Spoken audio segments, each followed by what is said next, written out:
All right, Steve, let's get to your two deep on offense. And there's a bit of a quarterback battle. And one of the more overused stats of the offseason has been, for the first time in 50 years, not an Ohio State quarterback returning that's thrown a pass in a game.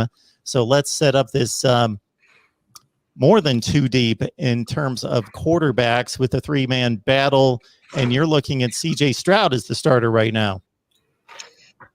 Yeah, everything seems to be pointing to that. I think, as we've talked about here on these shows the last month, or really since the spring game, that's kind of the direction everybody's been looking, is it would be a redshirt freshman, C.J. Stroud. He did get to play a little bit, probably 4 or 5 games last year, but he never did get to throw a pass first time since 1952, according to the Big Ten network, that they will go into a season without a player who completed a forward pass the previous year or in a previous season. So that's kind of interesting, particularly when you're opening at Minnesota and then back home with Oregon, potentially a pair of top 25 teams if Minnesota puts it back together this year, in Oregon defending Pac-12 and Rose Bowl champion. 2 very tough games. This is not a soft launch, as I kind of alluded to in the story that I posted. Not a soft launch for Ohio State at the quarterback position. Those guys have to hit the ground running. To me, McCord, very impressive in the spring game. I know it was just 1 day out of 15. Stroud and McCord both threw 2 touchdown passes. Jack Miller threw an interception that day. And we had a boarding house item, which I kind of cringed at, on our site the other day, saying that Jack Miller, quote, is a rich kid who likes to play golf. So, whereas it's been discussed that one or both of the other guys are wearing the film room out, Jack Miller, may not be, burning the midnight oil there. He's off to Scarlet to go play a little bit of golf, perhaps. I don't know. But I saw that and I said, now we're typecasting the kid as a golf guy instead of a football player. But at any rate, that was just kind of our own internal little discussion on that. But I don't discount him one bit, because there's 20-some practices in the preseason. And we don't know, honestly, what happened in the other 13 or 14 practices this spring when they went 11-on-11 for probably a couple hundred plays or more over the entire course of the spring, who the best player really was.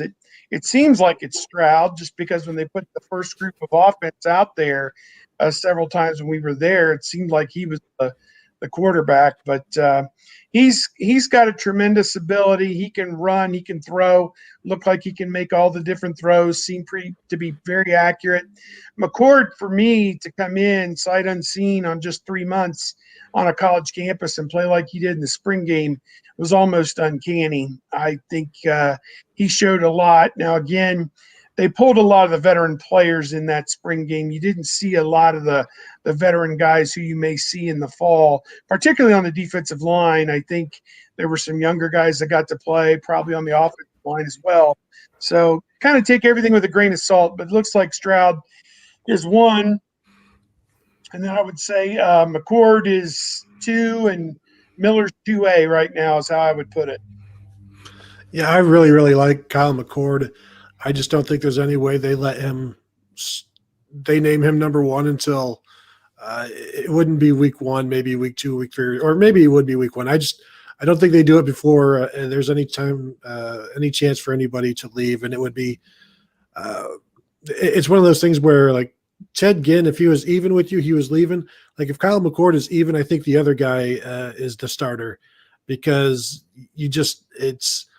if you decide to start him, then you may be saying goodbye to 2 other guys, and they can't afford to do that. But I think his potential is it's impressive how quickly he has been able to catch up.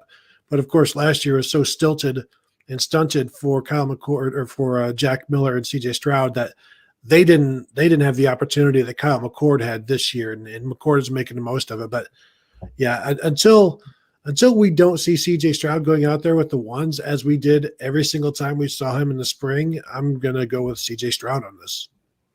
Yeah, I agree with my peers here. with what Tony said, that you know it's going to be a case that if Kyle McCord not only has to draw even, but it's like one of the elder guys has like champion's edge or whatever, he has to be significantly better, because if that happens, you could not only lose one, you could lose both of them to the portal at some point. I agree with what Steve said in terms of that small window that we saw on the spring game.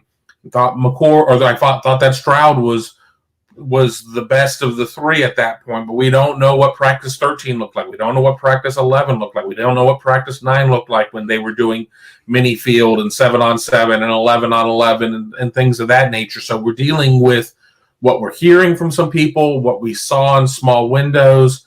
But yeah, I really truly believe that unless something dramatically changes between now and the start of the season, that I expect to see CJ Stroud trot out there with the ones, but it's far from a completed quarterback derby at this point. What do Frank Minifield and Hanford Dixon have to do with this? The Corner brothers. What is, you mentioned Minifield. I'm just kidding. Oh, the old That dog went over pound. everybody who wasn't alive in the 80s. That went over their head, but that's okay.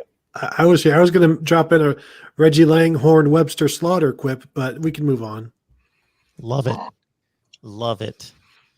All right. And as a side note, as a just kind of a roster fill, a guy named Justin Fields is no longer with the team as Never heard well. of him.